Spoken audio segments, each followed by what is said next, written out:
Hello and welcome to another episode of the Complete Agent Podcast, where each week we aim to educate and entertain our industry. I'm James Kendall, and as ever, I'm joined by my esteemed colleagues with the best at Lisp, who can't speak like me in Spain, Mr. Ian Story, and the estate agency world's answer to Paddy McGuinness, Mr. David Warburton. Lads, how on earth has your week been? Yeah, good. You've just said, as ever, I am joined by. You weren't even here last week, pal. You're in. Was I not here? No, so at least you never mentioned it on last week's podcast. You're in Benidorm, and you're an absolute disgrace. Because we were just talking about off air then about how much of a disgrace you are. Yeah, I mean, to be fair, it's fair point, fair comment. No, in truth, well, obviously, as you know, I worked as well. I did the pod last Thursday, but I went to Dublin for the weekend for my annual trip away with my mates and had a great time as well. But I was back to it on Monday, JK. You know what I mean? No messing. So was I, to be fair. It was really weird, though. Really weird. I can't speak. Really weird. It's going to go really well, this podcast, isn't it? But I couldn't. I just couldn't get back into work mode Monday. I really struggled. I got to be honest. Like I had loads of appointments and stuff to do, and I was just my head was still in Spain. Yeah. I just, I tried. I almost cancelled my diary, but you've got to maintain. Can I speak? I cannot speak. What is going on? Let's end the podcast here. Yeah, the Complete Speech Impediment Podcast. Come on, Listy, do you want to jump in? You've got to maintain some professionalism. That's what you've got to do. Sorry. Anyway, yeah, go on, Ian. What were you going to say? Right, all right. I'm recording this podcast from Mallorca, so it may be my usual lispy iPhone podcast, and I apologise if that's the case. Well, I can confirm that is the case. Okay, excellent. Are you having any sausage sandwiches today, mate? Well, I've actually I've fasted this morning because you did what? Sorry, I've got to maintain the pool bod. You know, you did what this morning? Sorry, fasted. Can I jump in there and say, to maintain the pool bod, you've got to have one in the first place? Yeah. I have no idea what you're on about. No idea what you're on about. But in response to your first question, JK, we came here on Monday, but things are busy back in the office, and what's really happened. It's been the case for a few weeks now, but we've just got a massive swell of listings. So our pipeline is really very good. Our pipeline is better than it was in the boom, but we've now got a swell of listings. So we've now got 44 on the market because both me and Phil are now going out listing. So we've got an amazing pipeline, but we've also got an awful lot on the market. And of course, every agent is pretty much the same. So we're finding it's taking a lot longer to sell stuff. And our vendor management, I feel like a broken record really each week, but our vendor management is the most important thing at the minute because people are getting a bit frustrated, that they've not sold. Are you two in a similar kind of position? Yes. Great number of listings, great number of new instructions. That first flurry of interest that you would hope will bring offers sometimes isn't. Yeah. I've done a couple of really great viewings over the last week where I was really hopeful. Yeah. One which is a brand new listing in a new area, which I really want to get away. At £1 million, and I had a conversation with someone yesterday, and they were saying they'll only pay between 930 and 950. Interestingly, he was a really intelligent guy, knew his stuff, knew the pound per square foot in the area, things like that. Could really get on with him.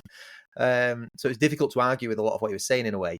Yeah. But he knew what they'd paid. He sort of estimated how much they've spent on it, and he was pretty much bang on. And then he just won't go over this number. I went back to the owners, and it's like, we're just not taking it. We'll stick it out for a little bit.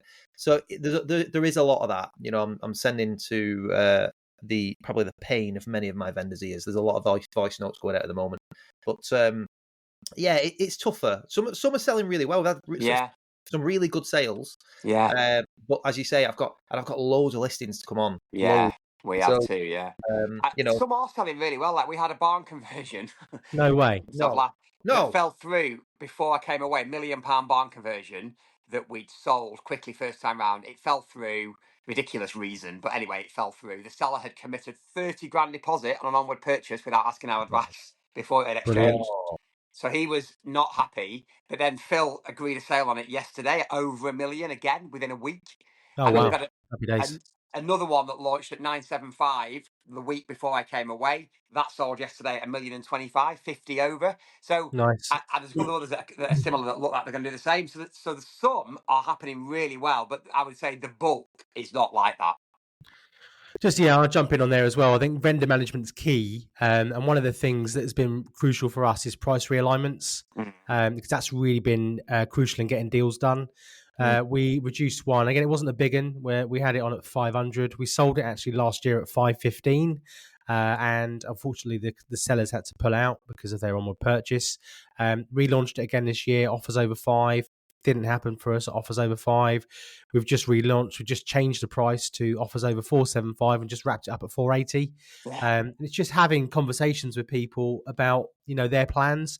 If they've got if they're not exiting the market and they're staying in the market and they're motivated to move, then they're it's all about realigning their expectations and what they can buy their next house for. And I'm finding that. And again, it's probably always the case in most instances in the areas we deal in, is that if the houses are 1 in 30 or 1 in 50 year opportunities and they are special, they're still flying out and they're still getting good interest and they're still selling. The ones that are struggling a little bit are your kind of everyday, where there's more competition on the market and there's much more price sensitivity. I think, we were just talking about the election off air and, what impact the election's having on the market. I think there's a lot of people out there sitting on their hands waiting to see what will happen, if there's going to be any policy changes, what's going to happen post-election. But I also think there's a good chunk of people out there that are hoping that interest rates are going to drop. Yes. And there's talk of a cut in August. Looking at what inflation's doing. If you look at Trueflation, which is a good site I like to look at, it looks at daily inflation across all of the metrics. At the moment, inflation's tracking at about 1%. So in the reality is the bank will have to do something with the interest rates. Otherwise, if they don't, there's a good chance. I don't know if you saw earlier on last year, China was actually in deflation. So prices were constantly going down. So, yeah, they need to do something, in my opinion. Whether they will or not remains to be seen. There was talk of a 0.25 cut. I think a significant cut of half would be really good for everything. I think even a psychological cut of 0.25 would be good for sentiment in the market. Even if it just takes that average mortgage rate down below 5%. Because at the moment at 5.04 from 4.94, it's just that psychological 5% barrier, which I think is holding people back. The reality is, it's 30 odd quid a month for someone with a 300 grand mortgage. But it's just that psychological barrier, which I think is holding a lot of people back. And we're seeing, like you guys just said, some stuff we launched to market, we're getting 3, 4, 5 viewing requests. Other stuff we're putting to market, we're getting nothing. And I'm always that thing when we did the pod with Gatesy a few weeks back, and that stat about launching it and getting an email inquiry on the first day. I mean, just talking about that quickly as well. Rich launched a beautiful house in Gatesy's hometown, actually, Newport Pagnell. I've never heard of that ever. Who would know where Newport Pagnell is? But I've never heard it as much since I met Simon. Centre of the universe, mate. Centre of the universe. I heard of Simon Gates, so he mentioned it so much on his pod. Did he mention it? I've not heard him mention it before. But yeah, basically, I said to Rich, I thought, oh God, I'm not sure you got this right, mate, price wise. And he was like, no, I've done the data and this, that, and the other. Anyway, first day, launched it online. Bosh, 2 Rightmove inquiries. I was like, wow, okay. That's a 90% chance. And if it doesn't happen, it doesn't sell, I'm going to complain to Rightmove. But it bodes well. Hopefully we shouldn't be the 1 out of 10. But it's a beautiful place, a real beautiful Grade 2 listed Georgian looking place. It's incredible. So yeah. I think just from a different angle, I saw an article this morning about GDP's up. So there's a slightly different angle on it. I'll read this sort of quote out. These surprise growth figures for GDP, particularly considering it is the best growth over 3 months for more than 2 years, are creating a huge conundrum for the Bank of England. If the economy is beating inflation and tolerating much higher rates than it has done for over a decade, why cut? So there is a little bit of hesitance, I think, on cutting rates, and that's I think we'll find that there'll be a split again in August. I'm not convinced they'll come down.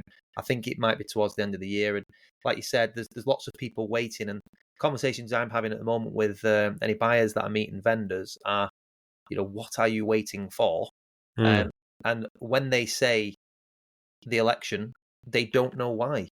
No, they don't know why. It's just if you delve deeper into it, they're not quite sure. And when you sort of explain to them that, Rightmove sample search that they did, that questionnaire, and it's 14,000 people. It's a lot of active buyers, that.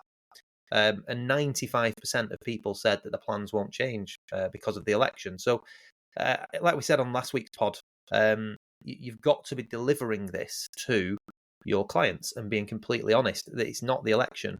I've had a couple of conversations in the last week where people have had nothing, and I'm positively saying it ain't the election. Don't think that the election is causing your property not to get viewings. Definitely not the marketing. It can only really be one thing, but that it's your prerogative. Deliver the detail, deliver the stats, deliver all the information that they need, and help them to make informed decisions. But it'll be interesting to see, and I think anybody waiting for rate drops as well. When that happens, what's likely to happen? Price increase. Exactly. Prices will go up, so you'll just pay more for the house. Yeah. So, this is the sort of thing you've got to be delivering, and unfortunately, we can't control the market like we always say. But I think as long as you're setting the scene for your vendors, which is another important thing. I won one yesterday in another new area, which is a great win for us at 1.75 million. It's a really great house, and they were just saying like, how long will it take to sell? What do you expect for the market? And I was just telling them, look, I can't control that. What I can control is all the marketing, etc. We need to be on the right pricing point rather than the 1.8 that you're looking at. We need to be on 1.75, maybe do an offers over strategy or a guide. But all the data tells me, it could be anything between 1.5 and 1.8. So don't pin your hopes on 1.8. Have a contingency plan. What does it look like if you end up selling for 1.5? And then stressing that I'm here to, I've said it for such a long time now, but I just see the estate agent's job. We're marketeers. We're not valuers. We're there to give them the information that they need. It's our job to deliver that confidently so that they can make informed decisions. This is what we're having to do. And it sort of goes back to where we started this conversation about vendor management, just reiterating that fact. And it will be a much more difficult conversation if you're not having this conversation in the valuation as well. You've got. I was just thinking that you've got to set the scene right from the start, haven't you? You don't. You never want to be in the situation, which I'm sure we've all done in the past, just by mistake, really, is where the seller comes back to you and says, "Well, you said." Oh yeah, 100%. It was worth this, or we discussed on the valuation achieving this price, and then you're on the back foot then, and you're more likely to lose it, aren't you? Yeah, this is it. I mean, again, having conversations this last week with people, I always say you can invite 4 or 5 different estate agents out, and you will get 4 or 5 potentially different opinions. Follow the data. Stop asking them how much your house is worth, because they are not buying it. It is only worth what someone is prepared to pay. And I know we always drill this home on every pod, but it's one of the most common problems that we see with people that I speak to, agents that I speak to. They're struggling with that. And it's because the delivering it, how you deliver it, the tone of voice, the confidence that you're delivering it with. I think we had one of the members this week that's got a property on a monthly Zoom call just this week. And one of the members this week is struggling with one listing. They've had it for a while. It's a beautiful house, she said, but they're just struggling to get any interest on it, not just sort of offers, struggling to get viewings. The marketing's great. They've just recently relaunched a fantastic video on it. They're doing everything they possibly can, but it's still not shifting, and they're digging in at a certain level. But the conversation has to be delivered positively, confidently. It's nothing to do with the marketing, the exposure it's receiving. It's got to be a number, and I need to tell you that this is the data. This is what the data's telling me. So what you do with it is entirely up to you. That's your decision. It's your house. I'm not buying it, and neither are you. We're both trying to sell it together. And ultimately, at the moment, the market is telling us it's not worth what it's on for. So it's so important. Like you say, set the scene at the start. We've said it so many times on this pod. I feel like we do repeat ourselves a lot, but that's what estate agency is: consistency.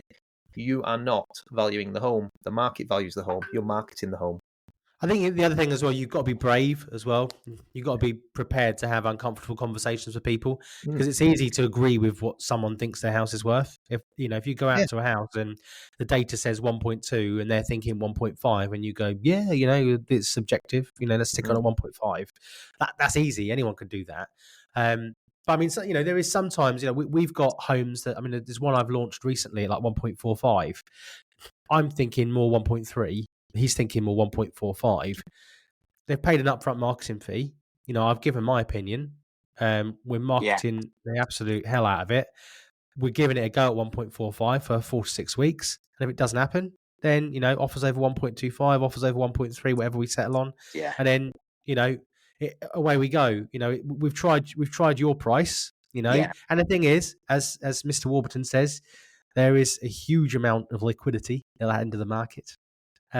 So, it is much more about what someone is prepared to pay rather than actually what it's worth sometimes. So there is an element of that. Can I right now, say the market's that, agreeing with us. you sounded more like Mark Worrell then. Shout out to Mark. Sorry, Mark, but you did. You see Mark's video actually the other day, just quickly on Mark. Do you know what? It really was good. Quality. I really, really thought that was top tier. Yeah, it was. Have you seen it, Ian? No, I've not seen it. He's got a brilliant listing, and the owners don't want a video. No, I did. I did see that one. So he's done like a preview video. He's already saying it's one of the most sought after houses in the Lancashire area. So he's not able to do a full cinematic. So he's done a really nice teaser video, and it's fantastic. For anybody who's not seen it, if you can find Mark online and watch that, I think it's a really good tip for off-market properties, and also for anybody who's in that situation where they don't want a full video. I know it's rare that, but I thought I think we should give them a little shout out as well, because Mark's got his own podcast. Other podcasts are available. They hit 250 episodes this week. Nice. Which is a great, it's all about being consistent, something that we preach, and, a lot of our members are consistent with everything that they do. And I think that, is, congratulations to the guys there. It's a great podcast. Not as good as ours, but a good podcast. Can I just just pick up on two things there? The first thing was about what you were saying there, JK, about price. So I'm really much more now trying to have those honest conversations with the seller about price before they give us a listing. So, for example, we've got one that I went to before I came away. It's a barn conversion. And I think the market data, when we looked at it, I went through it, offers over 900 is right, because the kitchen and bathroom are dated, but it's over 3,000 square feet, nice village, private plot. Offers over 9 would get a great response and it would sell. I'm confident with that. She was thinking 950. So I left it all with her, and she came back to me this week because she's discussing it with her sons, because she's by herself. She came back this week to say, I thought we'd said 950, but your proposal says 900. And I said, no, what we discussed was that the market data is suggesting 900 is the right price, but that if you wanted to try at 950, that will be fine. And we will then know once it's on the market if the price is right. Because I don't think it is right. And then in 6 weeks, I can say to her, we should have got it offers for 900 and we'll change the price. And the second thing was, which I think we're going to pick up in the podcast, is about how it's great to have sexy listings at the higher end, but those listings between 500 and $1 million are so good, and they are the gold. So we've put a few on where they've just sold, and you really want those listings at that level, 2% if you can get it, because they are absolute gold dust. And I think that will probably always be the case. The higher end ones are harder to sell. They take longer. Sometimes the vendors are harder. Sometimes the vendors are easier to manage. But those properties between 5 and $1 million are gold dust. So I would never suggest only going for the higher end.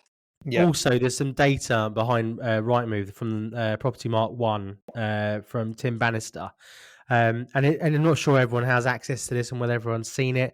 But they looked at 5 years worth of data on reduced priced properties. And if you don't reduce the price of your home, you're 1.35 times more likely to be marked sold STC. You'll take a third of the amount of the time to sell. You're half as likely to fall through. And for the agents listening, you're almost half as likely to lose the house to a competitor if you get the price right in the beginning. Yeah. So And then there's more data on there as well about, if you do need to reduce, what do you do? And the kind of the peak time to reduce is between 2 days and 4 weeks, according to the data on Rightmove, in order to get the best result. Wow. I think sometimes you do have to make not rash decisions. That's the wrong word. You need to make quick decisions. So we've got one at the moment where I knew it was overpriced. Again, a bit like you, Ian. I really like what you said there, and it's an important point. Note always, I think in the proposal, note what the market is telling you. Yeah. Write it down. Absolutely. Yeah. So the market suggests 800, but as discussed, we're going to test the market at 850. Yeah. So, what I'd kind of steer away from is saying, if it doesn't get this, then we will reduce to X, because ultimately, then if it doesn't sell for that, you put yourself on the back foot a little bit. But I still think that what you've discussed needs to be in there, and then we have a section about how the market performs. But I've got one at the moment, and she went on at 850, which had 3 valuations. Mine was the lowest range, but it was absolutely based on the data. Late 7s, probably early 8s at best. But she'd had the 3, and she wanted to try 850. But again, you assess what you're taking on. They are very motivated. They have to move at some point. So I've said, yeah, no problem. Let's try the 850. We're approaching 3 weeks, and it's not had a single viewing request. And I'm saying to her, I've kept in touch with her every week. Yeah, it is what it is. She said, no, I totally get it. But she's saying back to me, I totally get it, Dave. You were honest with me at the start. I know. So it's fine for now. Don't worry. And lo and behold, we got 1 viewing request yesterday, which I'm really pleased about. So we're doing it this week. And if they go on to buy it, fantastic. But the good thing about it is, if this person goes in and likes it, and they're a cash buyer as well, they may come in low. Yeah. And the conversation would be, you've had 1 viewing in 3 weeks. Your stats aren't great. All the market's pointing towards late 7s, 8. If I can get this guy to between 8 and 820, what are we saying? And I think there'll be a deal to be done. So, again... good point. We read exactly the same thing on one, where I said 750, or should I say the market said 750, and he wanted to go on at 8. Gone on at 8. We have had a few viewings, no offers, it's a bit dated. It's definitely more like 750.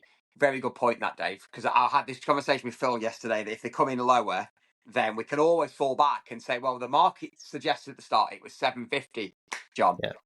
Yeah, exactly.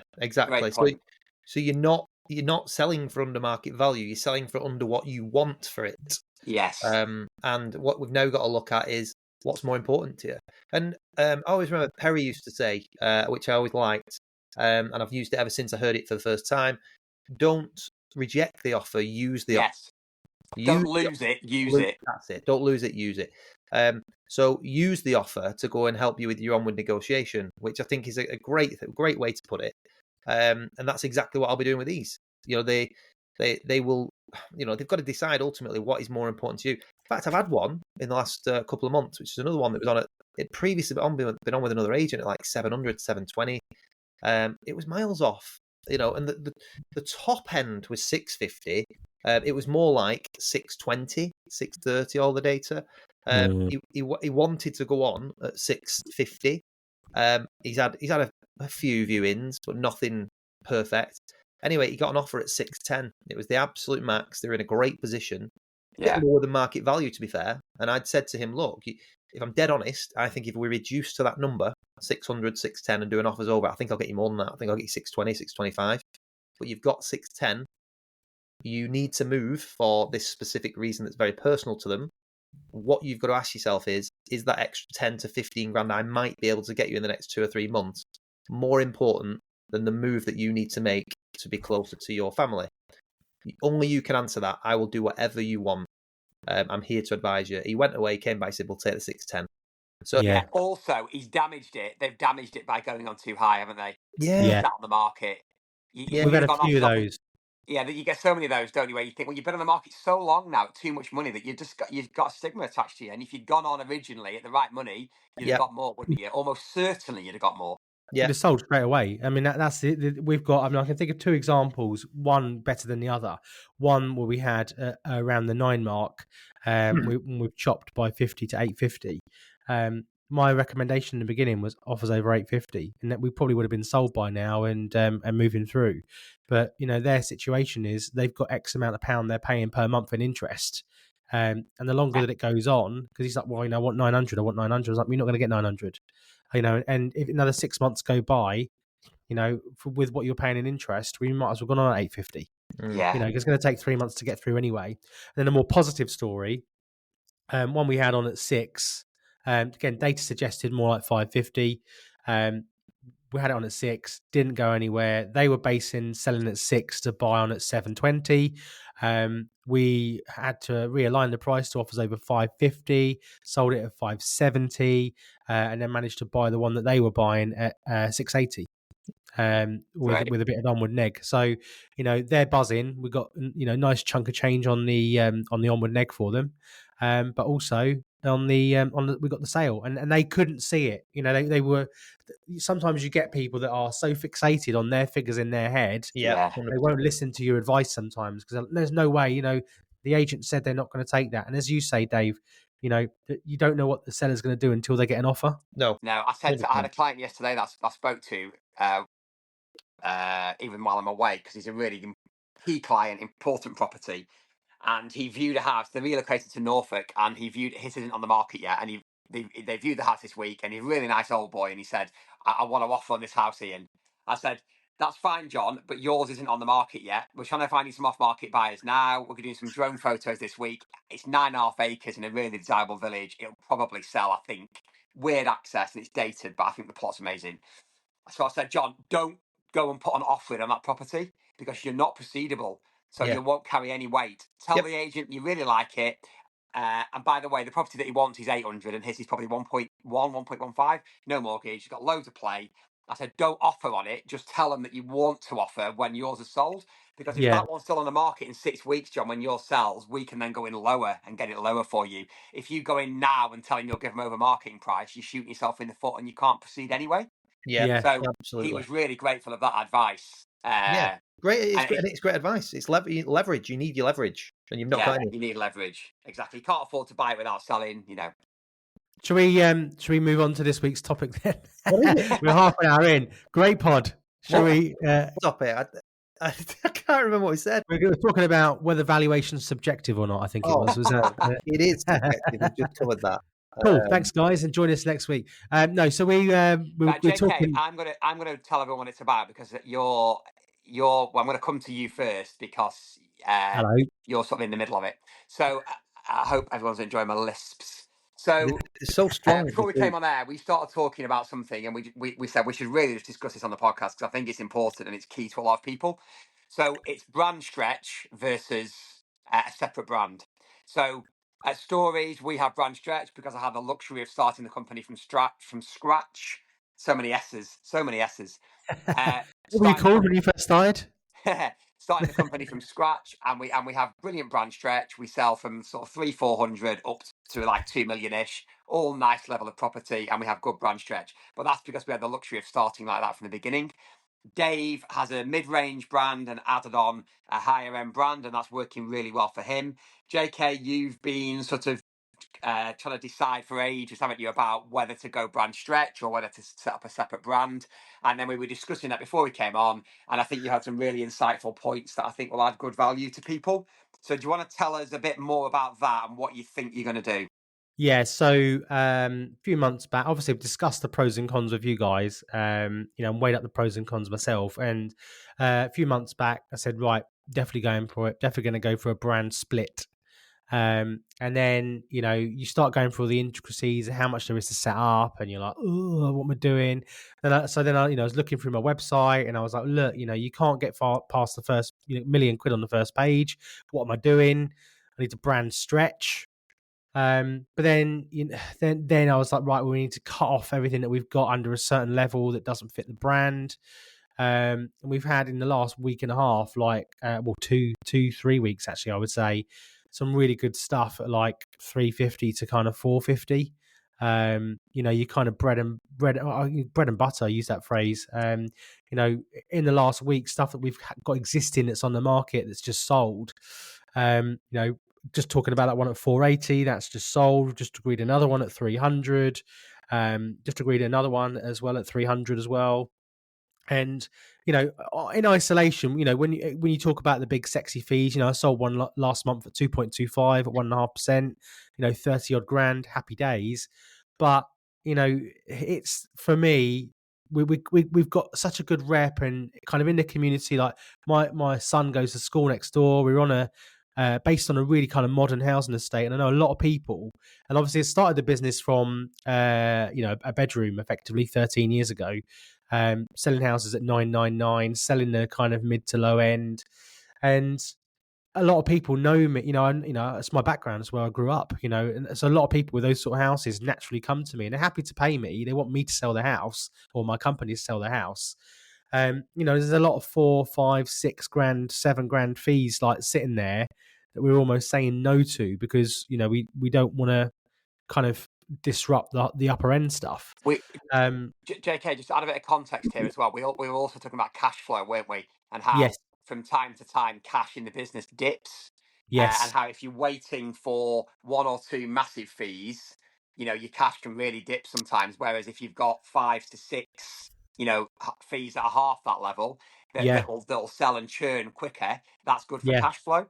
I think the other thing as well, like you hit the nail on the head as well, off air, when we were talking about your team. Like you, obviously, I think it wasn't you or Dave that said it, but you had the luxury you had of, when you started, your team is your team, and that's what you set out to do. Yeah. My team have been with me, and I've got some really good. I mean, Chloe's brilliant in that kind of mid to low end market.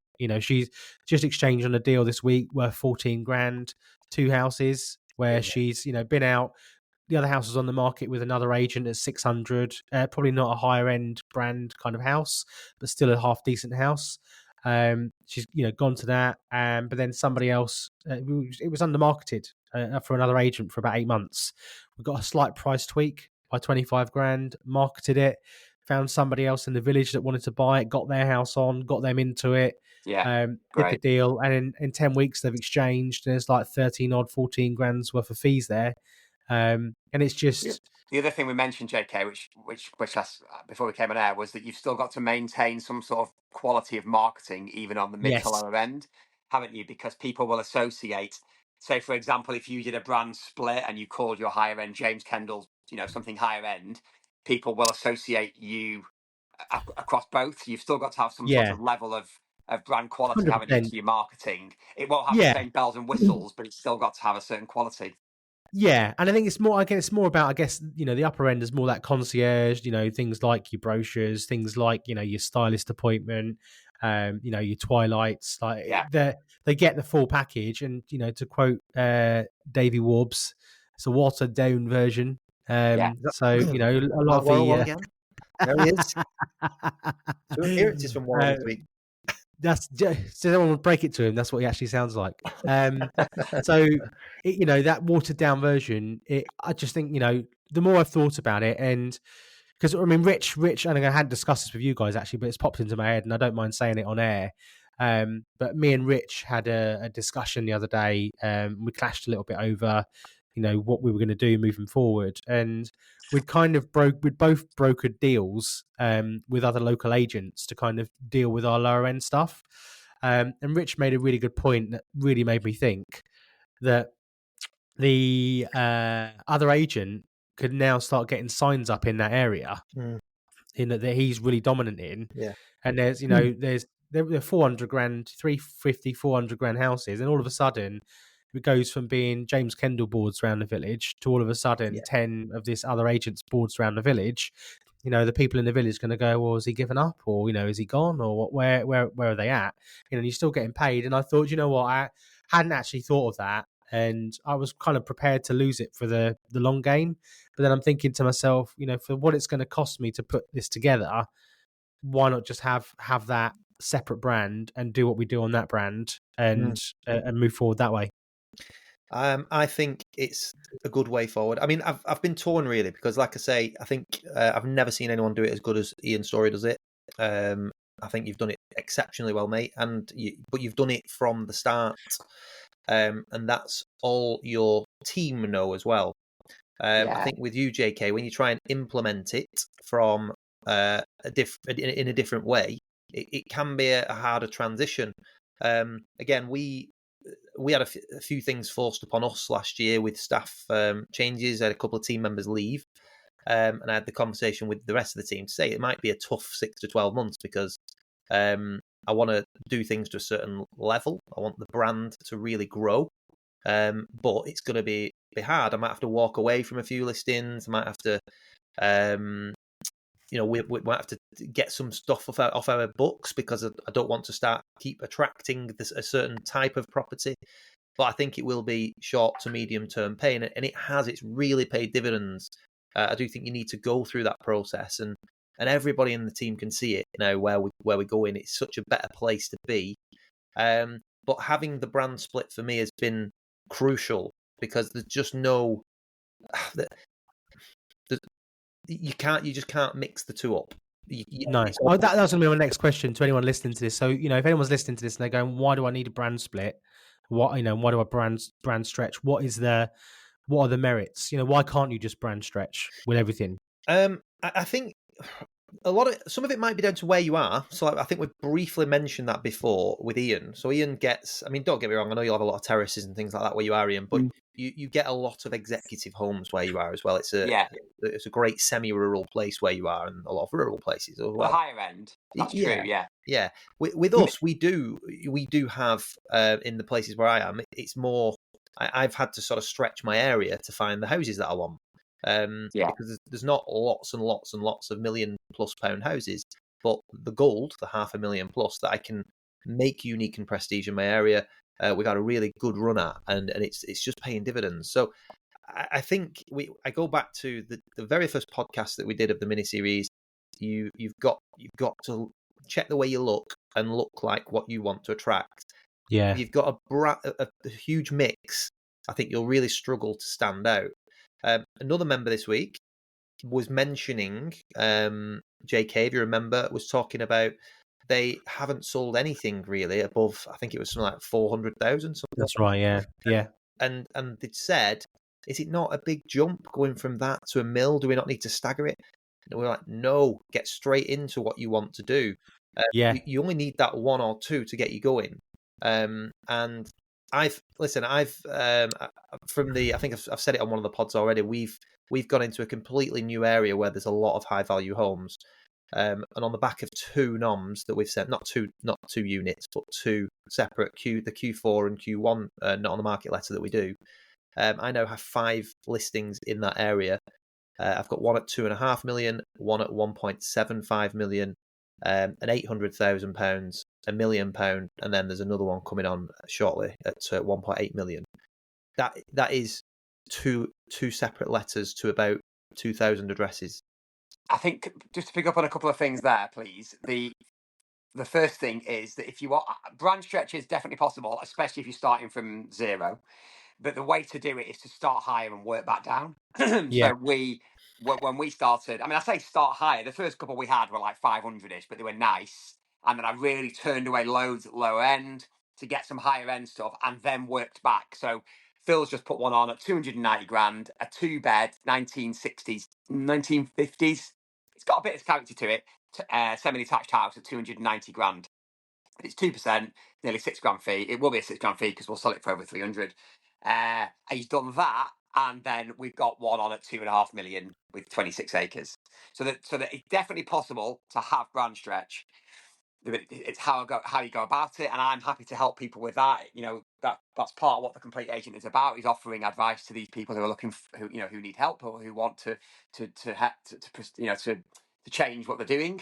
Then the second thing I was going to say was, before I forget, is about team. So you mentioned about team and how the team have started from scratch with me and grown. I just wanted to note that it's not been easy at all. We've had quite a few discussions in the team. We're in quite a good place now, but we've been through quite a lot of turmoil where it's been, is this house right? Is it not? Shall we go to it? Shall we not? Well, there's a few we've been to where we've said we just don't think we're the right agent for you, and it's taken us quite a long time to all know exactly the right type of house. But along with that, you also become known for selling that certain type of house. So really now we don't get people calling us unless the house is the right fit for us, because they'll call a cheaper agent. They just don't call us. But we're definitely not just about the higher end. You can definitely have brand stretch if you're doing it from the start. I think it's a lot easier. Yeah, I wouldn't disagree with that. I feel like where a lot of the people that we deal with, they've already started the journey. They've already started, yeah. So it's different. That's different. Yeah. So I think like you've made a great point there. If you get somebody who's breaking free from corporate or is going self-employed or something like that, and they want to be known for mid to high end, then I think you can do brand stretch. I do. I think if you're halfway through the journey or you're a few years in, I promise you can save years and years and years and years by doing it a certain way. Because as much as I've really enjoyed this last sort of 8 years in business, but made a hell of a lot of mistakes, and I in fact I think I only feel like over the last 2 years that I've found where I sit and need to be. And it's taken time to get there, and I just think there is a way to skip, because there's a couple of things. A lot of people that we meet are struggling with cash flow and things like that, and there's no better way than two things: upfront marketing fees on a great end brand, and really good houses that churn to get your cash flow up. So I think in every area there's going to be really positive. There's a positive thing to having a lower end stock level that will turn out. It's nice, like you said, Liam, it's nice to have the sexy listings and have lots of them, but they don't always sell very quickly, and there's a lot of vendor management with that. Whereas you know, we've took a couple on this week, one at 300,000, doing very little on that. We've put it on and it's got a full diary of viewings. It'll sell. We'll get paid a good chunk on that. And if we do 4 of them a month, it's not a bad place to be, is it? It's very, very good cash flow. But so my opinion is, if you're halfway through the journey or you've already got a brand that you honestly know you can't get into the mid to high end with, that you think it might be a mind blocker, there is an easier solution, and I think that is to start a completely separate brand. That's which is painful, by the way. That it is pain. The one thing I would say, it is painful. You're going to have to work, and it's not going to be something that you're going to be able to do overnight. But nothing good comes easy. So if you work at it. I've got a question for you both with regards to a brand split. Normally, what a brand split means is that you're adding on a higher end brand, doesn't it? It doesn't really ever work the other way around. Normally, you're not adding on a lower end brand; you're adding on a higher end brand, and therefore, the question is going to be, what, in terms of what to call the brand, do you call it a similar name to your existing company, or do you call it something completely different? Because JK, you're thinking of doing one thing, and Dave, you've done completely the opposite, haven't you? So, Dave, for example, you've not done We Locate Prestige, have you? No, because I said, the thing for me about that. Yeah, the thing is for me, there was a couple of things: mindset and an honest conversation with myself. The mindset was, how was this business set up in the first place? And that was, it was set up as a low fixed fee volume model, which is how it started out, and it was designed that way. And in my head, the blocker is that's what it is. That's what it looks like. Now, we've obviously come well away from low fixed fees. It does very good percentage fees now, but your average house price on that brand is around £250,000-260,000 in that area. So it doesn't take a mathematician genius to work out mathematician genius. Go both. I'll edit it in. Just a maths guy, to work out that you're not going to get massive fees on the back of that, and massive fees, massive man. That you're gonna need volume, so you need a certain volume on it. Yeah. So I also looked at that brand, and I just said, it looks mid range. It just does. I'm not, I like it. I still love the brand. I absolutely love it, and it's what we started with. And I get some great houses on it, and I still really enjoy them. But it doesn't look like a high end brand. So the honest conversation I had to have with myself was, I need to take the unique and prestige away from that and be completely separate, so that it's not associated with that. The good thing is, when I go to evaluation, for me, I have 2 options. So if you have a borderline property, like I've had one in the last week, that value-wise is probably close to a Burton James home, but the house itself just probably wouldn't fit the brand. That's the truth. So that's the conversation I had with them. And the way I was able to steer the conversation is you'll probably save a bit of money on WeLocate. But at the same time, we've got more of a target market for your type of home. Whereas on Burton James, you might not have that. So the choice is yours, but, and you're just steering them towards where you need to be. So in terms of your conversion as well, it's a great place to be because you can mix in with what all you perceive to be your mid-range competitors are, and still have another amazing offering. And I can tell you from experience, they never choose the lower end ever. Mm-hmm. So, it's easy to say that, look, I've got a brand that mixes in with all your standard stuff. Not a problem. If that's what you want, I can do something for you. But this is where your property sits. This is what you need. The choice is entirely yours. And I've never had someone choose lower when it's a higher end property. And I would only ever pitch the other brand if I felt there was a chance that that's how they were more inclined. But more often than not, yeah, having the brand split is just a nice place to be for cash flow as well, because you're constantly churning out those 250, 300, 400,000 pound houses. But the other brand, it's just a great place to be, isn't it? Because the volume doesn't need to be as high, and it's a really nice reward when they do start to go. But as JK has said, it takes time, a bit of patience, ups and downs, and you've got to get general buy-in from your team. That's another really important factor. You've got to get the buy-in from your team, and I'm really lucky to have that. My team are excellent. They've really bought into it and absolutely love the new stuff. And we're just getting great comments all the time. We had a couple of leads yesterday, and one of them said, "What you're doing is special." That's what they actually said to that. And I thought that's such a nice thing to say. And then can I ask you a question, Dave? Yeah. So obviously WeLocate and Burton James are both based in the same office. Yeah. What happens when someone calls the landline? Good afternoon, WeLocate. David speaking. How can I help? What about if they ring Burton James? How do you Good know afternoon, when the phone James, call comes David in? speaking. How can I help? How do you know? How do you know if it's walking? Oh, right. So you know if it's a Burton James call, if it's a WeLocate call. Yeah, we don't have two separate phones. You just have it different name. You should start by saying thank you. I know. I did say that to Kate the other week. I said that obviously we'd heard that. You'd said that on the podcast. I thought we should try that. I do like it. Our team is doing it now naturally. Thank you for calling stories. Yeah.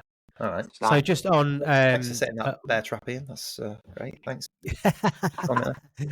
So just on our branding as well. So I'm obviously after our pod today, I've got a meeting with Jenny because I'm going to go over the branding for our business and whether it is right to be JK and JK Unique and Prestige, or whether it is better to be James Kendall and then something else. Does James Kendall become the high end brand and do we start a lower end brand, or do we keep JK as the standard brand and come up with Jerton Bames or something like that? Burton Story and Co. in Bedford. So yeah, that's a conversation to be had. I do think there are a lot of synergies between the two brands. Do we go with something completely separate, or what do we do? I just think because obviously we've operated in that space for quite a long time, and we've obviously been sending the letters out for the past 2-3 years to completely change the letter. How is that going to look? You could. I mean, I'm listening. We're on a pod now that's going to go out, and I'm thinking off the top of my head, so it'll probably need some thoughts behind the scenes. But I think you could announce that, and it'd be a nice thing, almost in tandem. That that's all you're doing. You're targeting the right homes with it. We've just changed the name of the business. I'm James Kendall. This is still the brand. And it's basically because we are now specialising only in your type of home at this end of the market. I don't look. I was late to the party with Not on the Market letters. You two are doing them before me, and I can tell you again from first-hand experience. I honestly feel I can go into any area and get traction. Any. With it's how you look, isn't it? Once they've got your letter and they check you out, as long as you are who you say you are, and people land on your site, and because that's the thing, we've got a lot of stuff already. We will literally just like move over. People land on our site and go, they've sold that at 2.25. They've sold that at 1.6. They've got that at 3. You know, it's not going to be a shock when they land on our site. Yeah, exactly. That's what I mean, and it comes back to that. We've said for ages, haven't we? You can write an incredible letter. You can have all the social media exposure you want. Keep doing. And if they land on your website and it just looks terrible, or your brand, they're probably not going to call you. Whereas if people are landing on your website and they can see that you're doing the same thing on every listing, and that the listings resonate with their homes, then it's going to they're going to pick up the phone. They are, and again, it's not like we're just saying this; that we're doing it. It's real time. This happens. You've just got to, with you, JK, you've got a massive leg up because you've got loads of amazing houses. You have. Flip onto your website, so you've got a massive head start in a way because you just change them all to that website. Letter changes, a bit of branding wise. So I think you've got the luxury of being able to choose a completely different brand name if you wanted to. But obviously, James Kendall, Unique and Prestige, I think is a really great name anyway. I think it's the other one that might be where you might consider the brand change as well. I don't know. There's up for discussion. See what Jenny says. I think but I think the whole point of this is that you can do both. I think it's just where you're at in your journey, what you already look like. So I think if you James Kendall estate agents, like Ian was, Story Estates, I think it was, there's an easy switch there. Whereas if you're something like me with I need a new brand. So it just depends. Having your name above the door is useful, like for Kendall, for Stories. Personally, for me, to going out listing, it is good having your name above the door. It's like you though, Story, when you had iMove. Yeah, of course. You couldn't have iMove Prestige, really. No. I put a photo on the group that yesterday. That's like, oh, yeah, beautiful that was. My God. Yeah, I genuinely felt it looked like a library card, didn't it? Yeah, it was awful. What were you thinking? Bad, looking back. Council branding. Yeah, it really was poor that. But it was good of you to share it. If anybody wants to see a photo of how to create a really cheap low-end brand, then send me a message. Do you know what? I can better that though. Not to be Mr. 11 Arif, but my original branding. What shocking pink and lime green together with 899 on the side? You can beat that. No, mate, worse than that. maroon red background with bright yellow, made in Microsoft clip art. I'm gonna say proper clip art your branding. Lovely. Oh yeah. I mean, it was new levels of shit. I mean, you can't see this online, but I'm holding up. I mean, this was effectively. There was a little house, like bright yellow house logo. I mean, it was awful. Yeah, awful. Yeah. God knows why I went with it, but it was. You don't know what you don't know, do you? No, I mean, to be honest, we were lucky. When I originally set up, I had another business partner, and he knew a really great branding guy who'd done loads of good stuff, and we were quite fortunate with our branding from day one. We did some really nice stuff. It looks smart. Yeah, it got. I think I know it's mid to low end range, but it is smart. You'd look at the brand and go, it kind of to put it into context, it looks like a Sainsbury's or a Tesco's. It's got kind of that. Kind of panache, is that the right word to it? Like it looks pro and it looks like friendly, slick, but again mid to low end. Whereas mine look like Happy Shopper. Yeah, me too. But worse, Tesco value. Yeah, but worse. No Frills. Do you remember them? Quick, I'll show me. No Frills. No Frills. That Quick Save, wasn't it? Quick Save. Remember that? Was it Quick Save? Yeah. Yeah. God, back in the 80s. Back in the 80s. Oh, cool. Well, thanks for listening, everyone. So yeah, I don't know. I think we've had a good discussion there about that. There's a lot of people. Yeah. I feel like we do discuss that topic a lot, but it's something that comes up every single week. Yeah, every week. And I think it's important that we give updates. I mean, we've obviously spoken this week as well about the effects of the election, which seems to be nothing. And I think the majority of people are just waiting for that rate cut. But overall, you need to have these serious conversations with your vendors. I think the majority of people listening to this will be able to resonate with that. At the moment, there's a lot of vendor management that is needed. We're still incredibly busy on listings, got loads to put on. But the diary does seem to be getting a bit easier, thank God, because I needed it. With the weather, well, I say that, it just absolutely crapped it down yesterday. But yeah. It's lovely in Mallorca. Guess what I'm doing? Guess what I'm doing Monday? Guess what house I'm doing Monday? you're not doing the £3.5 million house. I'm not, am I? What is the weather saying? What is the weather saying? I haven't even looked Mallorca, yet. it's 30 degrees. Yeah. Are you in Mallorca? Yeah, sunny. You not mentioned it, mate. It's a bit too hot. Oh. Well, the good news is on Monday, despite all of the great weather, it's raining. So guess what I'm not doing on Monday? It's just awful, isn't it? We had to Monday. I managed to shoehorn one in because it was something that really needs to get on the market very quickly. So as a one-off, I managed to pull everything together really quick.